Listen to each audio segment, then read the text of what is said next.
Oi pessoal, tudo bem? Professor Marlon aqui com você de novo no nosso canal para falar hoje de física. Hoje o assunto é queda livre. Um assunto muito bem explorado, muito cobrado em várias provas de vestibular pelo país, São Paulo, Rio, Minas, o Enem, enfim. Você com certeza precisa estudar queda livre. Então, quer aprender? Então vem comigo, aproveita agora. Vai lá, curte esse vídeo, compartilhe, se inscreva no nosso canal, ative a notificação para receber todos os vídeos novos que chegarem e vem com a gente que você vai gostar dessa aula.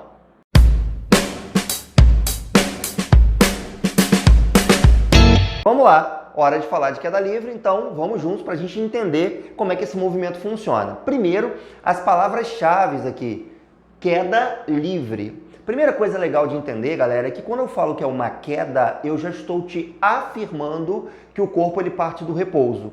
Então, uma característica marcante da queda livre é essa, é você já garantir que se você tem uma queda, o corpo ele está partindo de uma velocidade nula. Por isso que quando você lê uma questão e está escrito lá, um corpo é abandonado, um corpo cai, é diferente de um corpo ser atirado, jogado. Entenda, quando um corpo é lançado, jogado, atirado, isso significa que eu possuo uma velocidade inicial de partida, devido a uma força aplicada e tudo mais. Mas, como aqui hoje o assunto é queda livre, nós não vamos ter esse contexto aparecendo. Então, pra gente, tudo que eu vou falar hoje será de corpos que são abandonados, ou seja, que partem de uma velocidade inicial nula.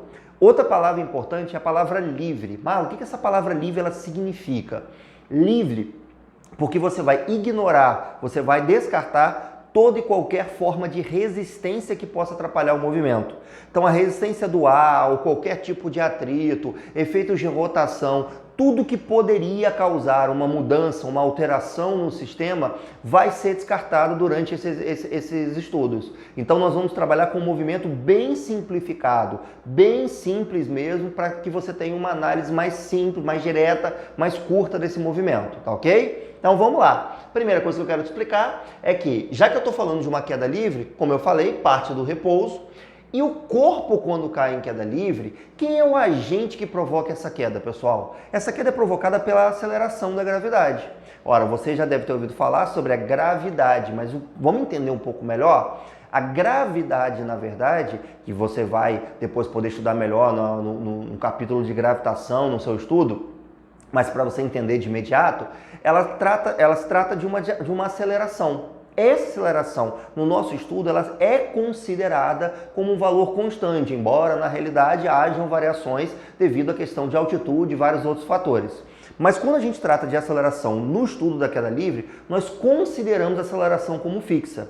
Essa aceleração, ela tende a um valor médio de 9,81 metros por segundo ao quadrado. Meu Deus, o cara vai usar isso numa prova, 9,81, eu estou sem calculadora, como é que eu vou fazer? Óbvio que não. A gente, para tentar facilitar muito o estudo do aluno na hora de um exercício, de uma atividade, uma prova de vestibular, enfim, nós colocamos esse valor arredondado.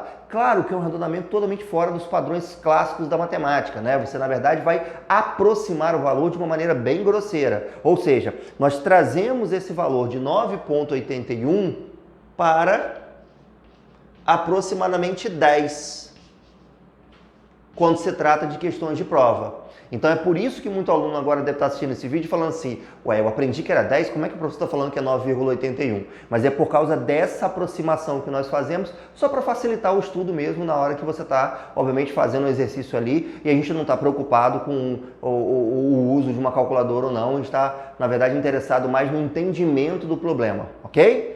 Bem, vamos lá. O que eu quero que você entenda também? As equações. Quando eu falo de equações para um movimento variado, eu lembro daquelas equações que você viu na aula de MRUV. Se você não assistiu, corre lá para assistir a aula de MRUV. O link vai estar aqui na descrição embaixo, então não perca essa oportunidade não. Bem, as equações do MRUV, como você já percebeu, são essas aqui, ó. A equação de velocidade, a equação de posição e a equação de Torricelli, que é aquela feita para não ter tempo. Lembra? Pois é.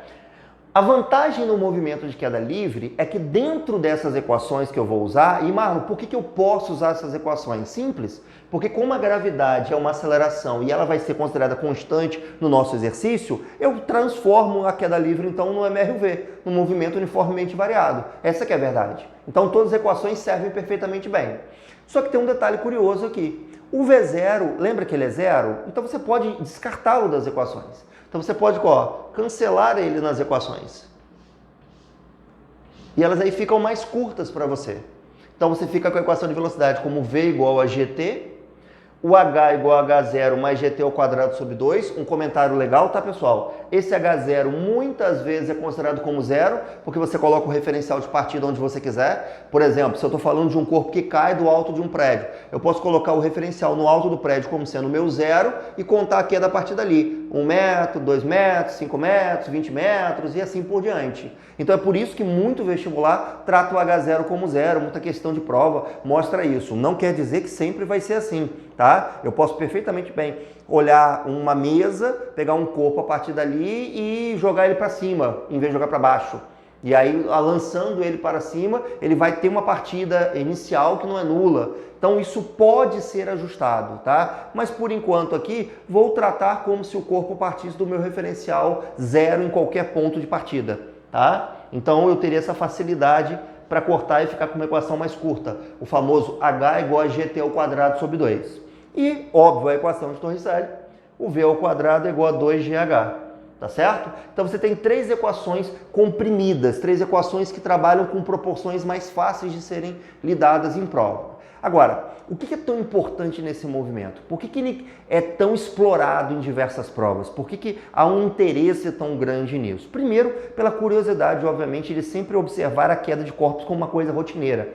Quem nunca estudando, sem querer, esbarrou a mão num caderno, num objeto, num estojo, em alguma coisa e percebeu ele cair da mesa, né? Então a gente tem essa observância, né, no nosso dia a dia em relação à queda de corpos. Mas quando você leva isso para uma questão de prova, para um vestibular, para uma questão sua na escola, como é que geralmente isso é explorado e o que eu tenho que tomar cuidado, tá? Uma das coisas que a gente tem que tomar cuidado é a análise da queda desse movimento. É prestar atenção na queda do movimento para entender o comportamento dele. E aí tem um detalhe curioso que vale a pena você olhar comigo aqui. Vem cá. Analisando a queda, eu coloquei aqui para você uma situação simples, tá? De uma queda que dura 4 segundos. Você deve ter reparado que eu coloquei já separadinho, bonitinho, de 1 em 1 segundo a queda do corpo, tá? Detalhe, o meu desenho não está em escala, tá? O vestibular também não cobra em escala, os exercícios do seu livro na escola também normalmente não trazem a figura em escala, então fica tranquilo, tá? Não se preocupa com a proporção do desenho. Bem, então 1 segundo, depois mais 1 segundo, mais 1 segundo e mais 1 segundo de queda, tá? Então uma queda que durou 4 segundos. Para a gente entender como funciona essa queda, eu quero te chamar a atenção aqui embaixo. Ó, aqui está a equação de altura, de posição, que a gente tinha falado anteriormente aqui do lado. Bem, a altura inicial, como eu já tinha dito, eu considerei como zero, ponto de partida. Então eu cortei. A velocidade inicial é zero, porque eu estou falando de uma queda livre. E aí eu fiquei com H igual a GT ao quadrado sobre 2. Como nesse exemplo eu vou usar a gravidade como 10, esse 10 dividido por 2 virou 5. Então ficou H igual a 5T ao quadrado. Pronto. Essa é a equação que eu quero tratar com você nesse momento. Eu vou usar essa equação para quê? Para descobrir as alturas de acordo com o tempo de queda. Então, é uma equação que relaciona altura e tempo. É essa relação que eu queria tratar com você melhor aqui agora, tá bom? Vem comigo. Para 1 segundo, vamos primeiro descobrir quanto que o corpo desce em 1 segundo apenas? Então pensa só em 1 segundo da queda. Substituindo, 5 vezes 1 ao quadrado, 5. Então quer dizer que em 1 segundo ele desce 5 metros. Está aqui no desenho. Em 1 segundo ele desceu 5 metros para você, tá? Agora vamos imaginar em 2 segundos. Então não apenas no primeiro, mas nos 2 primeiros segundos. Então em 2 segundos, 5 vezes 2 ao quadrado, 20 metros. Olha que legal. 20 metros, então, nós descemos em 2 segundos, tá? Então, 2 segundos, 20 metros foram percorridos aqui, beleza? E 3 segundos, 5 vezes 3 ao quadrado, 45. Então, olha que maneiro, em 3 segundos, descemos 45 metros. E, para finalizar, em 4 segundos, que é a queda inteira, 5 vezes 4 ao quadrado, 16 vezes 5, 80 metros. Beleza, eu tenho certeza que você entendeu o desenho. Mas tem uma coisa que está além do que eu escrevi e que eu queria que você tivesse muito cuidado agora, porque é uma coisa importante para a gente. que acontece? Vem comigo aqui para você dar uma olhadinha mais de perto num detalhe. Em 1 segundo, o nosso corpo desceu 5 metros. Em 2 segundos, ele desce 20. Então é seguro dizer que se no primeiro segundo você desceu 5 metros e em 2 segundos foram 20, quer dizer que nesse segundo intervalinho aqui, ó, você desceu 15 metros.